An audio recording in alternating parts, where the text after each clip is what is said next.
Alright folks, Pitching Ace 88, we are back playing Blacklist Conspiracy. We're going to be heading on to case number 4. We're going to skip that. We're going to head right on to this. And again, we always got to download it. So, last one we found the garbage collector, which was awesome. I love the mole, man. These cases are really good. They're a little long, but they definitely give the payoff at the end, and I definitely enjoy the fact that you can make choices. The Butcher of San Mauricio. Ooh. We have a situation. A train just derailed near Decatur Industrial Park. Reddington warned us that a blacklister known as the Freelancer was planning something like this. Agents Keene and Ressler are already working with Reddington to apprehend the Freelancer. I'd like you to assist on their investigation. Head over there with Agent Torres now. Nice. Nice, very nice. High five.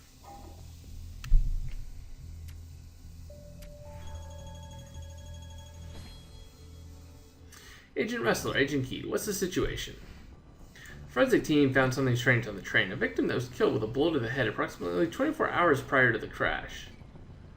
Our working theory is that the killer knew in advance that the Freelancer was planning on derailing the train and used the crash to try and cover up their crime. In which case, finding out who this murderer is might still lead us to the Freelancer. Let's start it by investigating the crash site. Let me know if anything strange catches your eye. Will do, man. Let's see, handicap sign, train lights, safety vest, right there, towels, that's a tarp, gosh darn it. Blah, blah, blah, towels, hard hat, and a button. Not the best. Reveal the image. Oh, cool. You basically have to, like, move it. That's kind of cool. I like that it was interactive. Well, that campaign button was near where our victim's body was found. If we can figure out who was wearing it, we can see if they saw anything or had anything to do with the murder. According to the passenger list, emergency services compiled. The only person listed as traveling in that car is politician Nathan Whitmore. The button belongs to his campaign. We'll have Whitmore brought in for questioning as soon as the paramedics finish with him. In the meantime, let's see if we can get a match on the fingerprint you lifted off that button.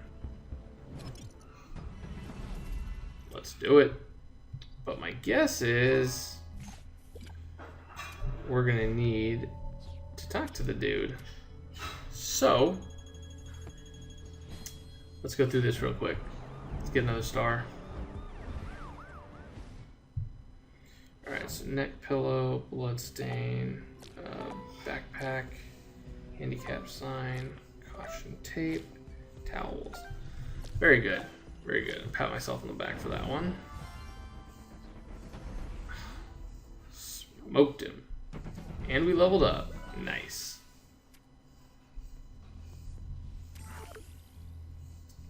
Thank you for taking the time to speak with us, Mr. Whitmore. We understand you had a very trying day and that you were quite busy with your campaign. Yes, as a matter of fact, I was just on my way to the hospital to visit with the survivors of this horrific tragedy. What is this all about? We discovered a body in the train car you were traveling with this morning. We have reason to believe that he was dead an entire day before the crash. I don't understand. How's that possible? I mean, I saw a man on the same car as me who was sleeping. Well, he wasn't sleeping, he was dead. We haven't determined how he got there, and we were hoping you might have something that could point us in the right direction. Ah, jeez, I wish I could help, but I didn't really even get a good look at him. I was buried in my tablet dealing with emails from my campaign staff. We understand. Did you notice anyone else in the car, someone wearing this button, perhaps? I did see a man wearing one of my campaign buttons. He was tall, had brown hair. Seemed like he wanted to have a conversation with me, but I had a speech to go over. I didn't have time to chat. I can't thank you enough for your time, Mr. Whitmore. Here's my card. If you remember anything else, please don't hesitate to give us a call. Alright, so that finishes that off. I'm going to go grab some stars. I'll be back. It's been Pitching Ace 88.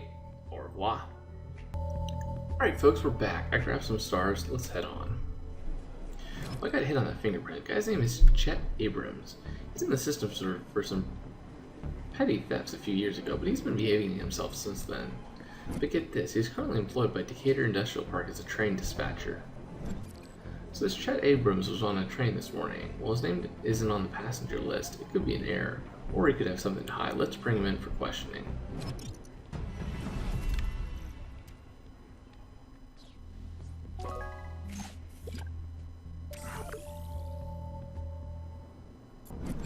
Thank you for coming in to answer our questions, Mr. Abrams. What's this about? I need to get back to work. Alright, so we gotta figure out what his lie is. A train crashed near Decatur Industrial Park this morning. We have reason to believe that one of the bodies found aboard is a murder victim. Were you a passenger on that train?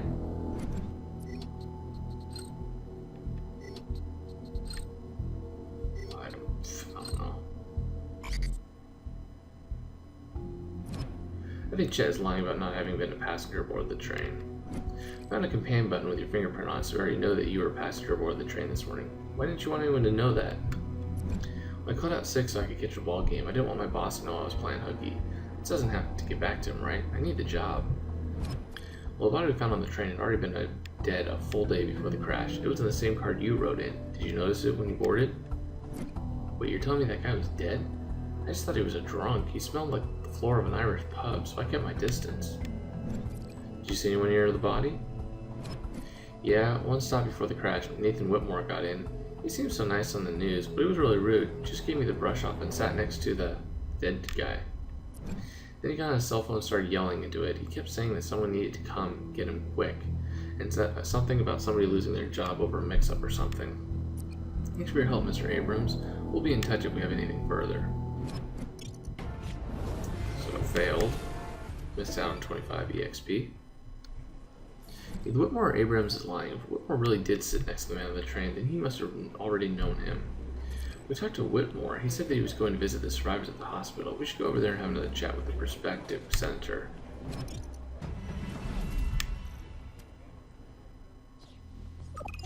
Classified document. Find 40 different items. Oh, that's a piece of cake.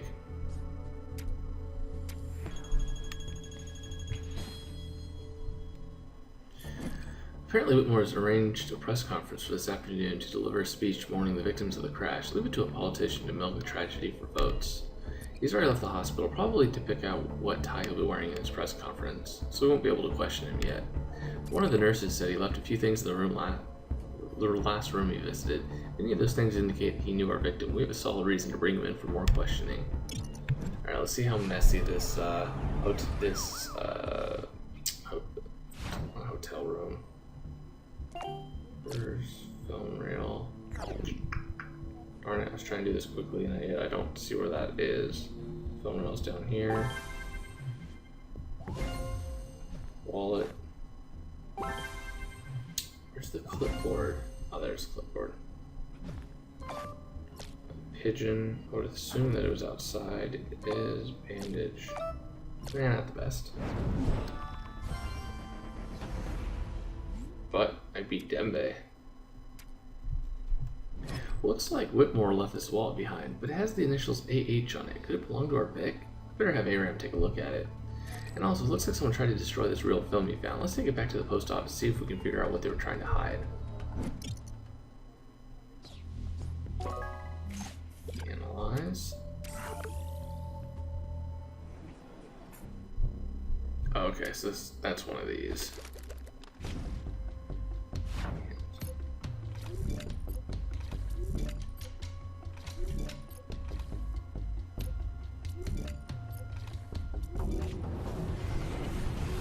Shabby.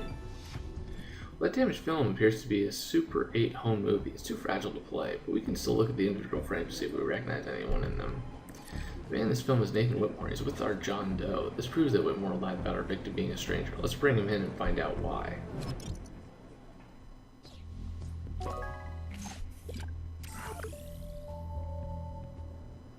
Thank you for coming in to speak with us again, Mr. Whitmore. Let's just get this over with. I have a very important press conference that begins in an hour. We'll do our best to ensure you get there on time, provided you answer our questions. Earlier you told us that you'd never seen the dead man in the train car before. But this home movie footage we discovered proves that you weren't being truthful. So now what we've established is that you did know our victim. Why don't you tell us how?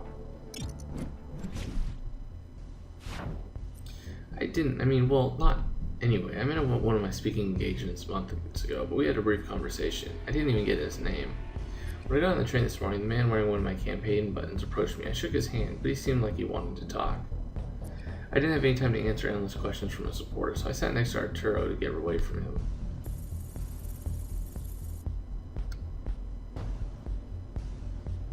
Didn't even get his name. Oh, because he didn't get his name, but he said Arturo. Well, if you didn't know the victim's name, then why did you call him Arturo? Unless you wanted it leaked to the press that you're involved in the investigation, you better start talking. No, please. Well, this campaign's rough enough as it is. His name was Arturo Hernandez. He was the head of my security detail. I lied about knowing him because this kind of thing can ruin a campaign. Besides, there's nothing I could do for Arturo. He was dead before I got on the train, and as far as I know, he didn't have any family left to notify. So what, you got on a train that sat next to a dead body of your security chief like it was no big deal? I'm not buying it. What were you really doing on that train? Arturo called me late last night. He wanted to discuss something, but he wouldn't say what over the phone. He told me to meet him on the train the next morning. I got in the car, he told me, and sat next to him. I didn't realize he was dead until we left the station. I was going to get off at the next stop, but this train never made it there. Well, according to our ME, Arturo was already dead by 12 a.m. last night. Whoever called you, it wasn't him. So, what are you saying? Someone impersonated him to get me on that train? But why? Maybe somebody wanted to embroil you in a scandal to end your campaign. Did Arturo have any enemies? Can you think of any reason why someone would have wanted him dead? No, I can't think of any enemies he had, or friends for that matter. His entire life was about work. Thanks for your time, Mr. Whitmore. We'll be in touch if there's anything else we need. Nice. Got that one. Use my logic skills. Gonna wait 4 hours, gonna grab some stars. I'll be right back. This has been Pitching Ace 88. Au revoir.